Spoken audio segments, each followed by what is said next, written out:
How you guys doing? Good, Chris. How you doing? Doing great. Welcome to game week. 2019 is finally here. It seems like the summer and training camp really flew by, and this is the best time of year. You can feel the energy and enthusiasm for the start of the season.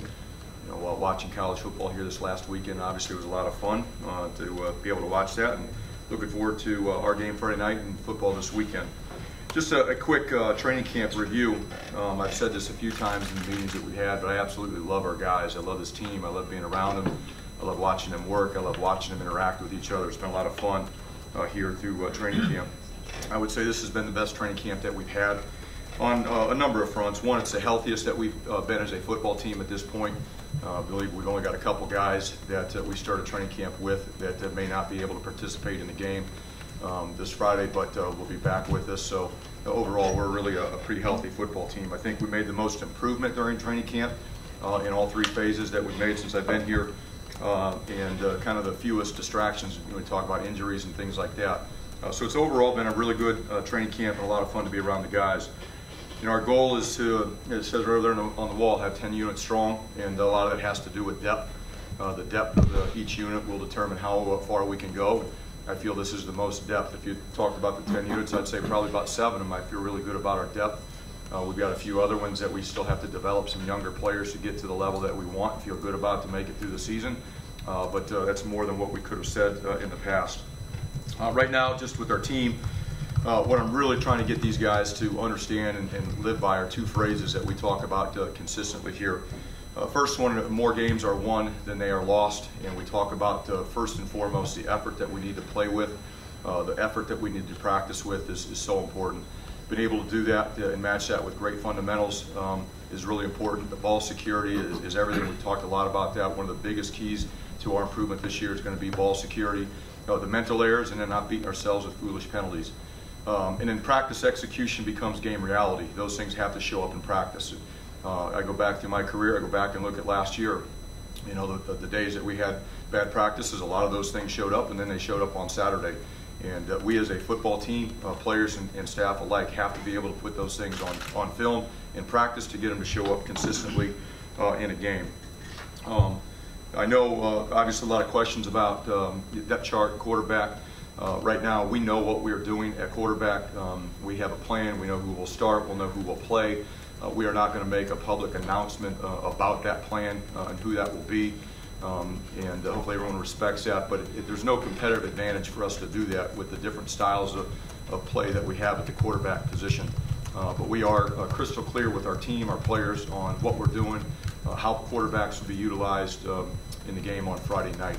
And obviously we'll talk about that after the game and as we move forward for the rest of the year.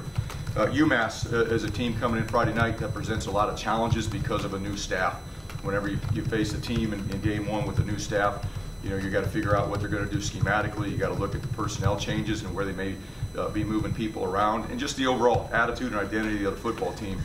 Those are challenges. So we're going way back to games that Walt Belt has coached in, both at Maryland, Florida State, maybe even Arkansas State, special teams coordinator to D coordinator. We've got to go way back and look at a lot of different things and try to get an idea on what they're going to be doing there at UMass with the players that they have on that roster. So that presents a lot of challenges, and it really becomes kind of like a rules game here this Friday. Just last thing before opening for questions, we've talked a lot about this too. This is a different team. It's a different year. It's 2019. I hope that Rutgers fans and people here in New Jersey will give this team a chance and come out and watch these young men. These are terrific young people that are going to try to represent this university and this program in a first-class manner with their effort, their enthusiasm, and just the way they go out and compete every single game day. And I hope everyone will give these guys a chance to prove what they can do here this season. So with that, I'll go ahead and open up for any questions. Two-part question with the quarterbacks. Chance that both of them could play? Well, we've got 3 guys that are have been practicing. So like I've mentioned before, nothing is off the table.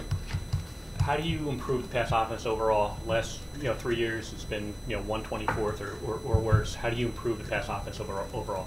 Well, it starts up front, and we've got to be able to protect the quarterback. If we can't protect the quarterback and give him some time, then it's really tough to have an effective pass game. So that's the first part of it. Second part of it, the quarterbacks and receivers have to be on the same page. with what they're asked to do, how to identify coverages, how to get in and out of breaks, be on time with the throws. There's just a lot that goes into that. And you know, our job right now, honestly, is about scoring points. And however we have to do that to score points, we have to score points offensively. Part of that is we have to have a more productive pass game. Doesn't mean we need to be able to pass it every down, but we've got to be able to get more production. And all of those pieces have to be working together. As a defensive coordinator, defensive coach, what are the challenges that not knowing who the other team is going to have a quarterback present to you? Well, So kind of the same thing. You know, when you look and read about who they're practicing with the quarterback, they're different styles. And when you look at Walt Bell's offense over the last few years, you can kind of tell what he wants to be, but just a question of does he have the quarterback to do that? And we'll find out Friday night. But it does present a different set of challenges because their guys are different.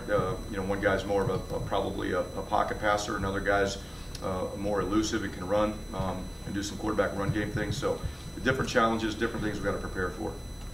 Coach, we can get a depth chart. How does that wide receiver position stack up? I know you got a lot of guys competing for spots. Yeah, we do have a lot of guys that have been out there practicing, but at the end of the day, we have to identify who are the few guys that we can count on to go make plays. And that's really what we've been able to do as we've gone through training camp. There's still a lot of guys getting practice reps, but we've really kind of honed in on who are the guys, who are the few 3, 4, 5, 6 guys. Hopefully that list grows as we go through the season, but who are the guys we're really going to be able to count on? Because you guys have mentioned it before, when you got 15, 16, 17 wideouts at practice, they're not all going to be able to go out and be counted on and trusted to make plays on game day. So we've had to whittle that down and make sure that we're focused on those few guys that can get the job done. Chris, you mentioned not hoping that fans give this team a chance. I'm curious, if you were talking to them now, what would be the one thing you would say to them that would make them believe that this team will be different than it was a year ago? Well, there's nothing I'm going to say that's going to make them believe it.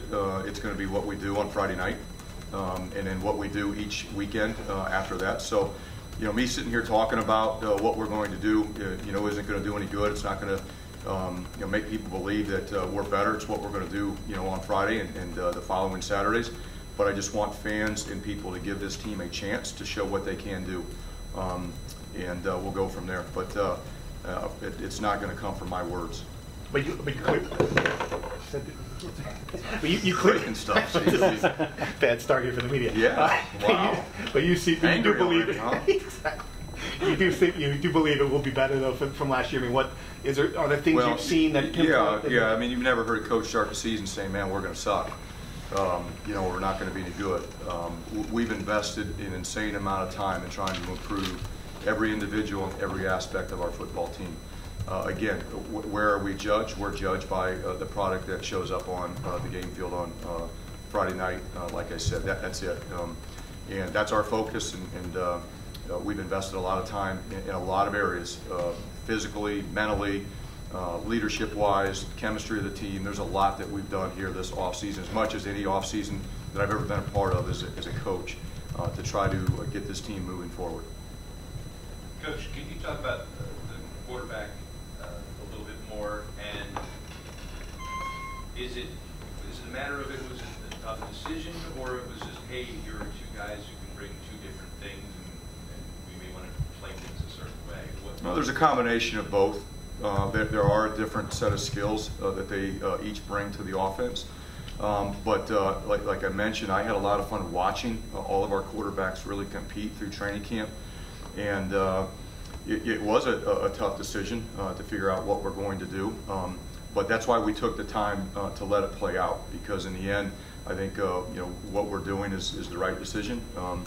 And I think it'll help our football team. But they do bring different skill sets. You know, when you put all three of the quarterbacks together that have been getting reps, they're all three different. To follow up, just are they both fairly close in terms of preparation, effort, execution, leadership? Yeah, that part of it, a lot of those things are equal. They're equated. So really it comes down to who has, in the end, made the most plays and led the offense most effectively in practice. Chris, I think from what we saw Carter and Sikowski getting the bulk of the first team reps. Johnny Langan, did he make a big stride in the last couple of weeks? No, I mean, Johnny's coming out of spring. We knew if Johnny was eligible, he has a skill set that we don't have at that position that can be difficult for defenses to prepare for. So we've always had a Johnny Langen plan in case he was cleared, which he was. So we've been working on that throughout training camp. May not be when you guys are there, may not be with the one offense, but we've been working on things with Johnny all along, just in case that we got to this point he was cleared and we were able to use him. Just the depth from this team. We've talked about it, Big Ten Media Days and in the past in the offseason. Do you feel more confident in the depth, not just your Big Ten starting lineup, just the overall depth in year 4? Well, it's like I mentioned, the goal is to have 10 units strong with the ability to go play and the depth at those units. We're not 10 strong in terms of where we want the depth to be, but that's not unlike a lot of other teams in college football.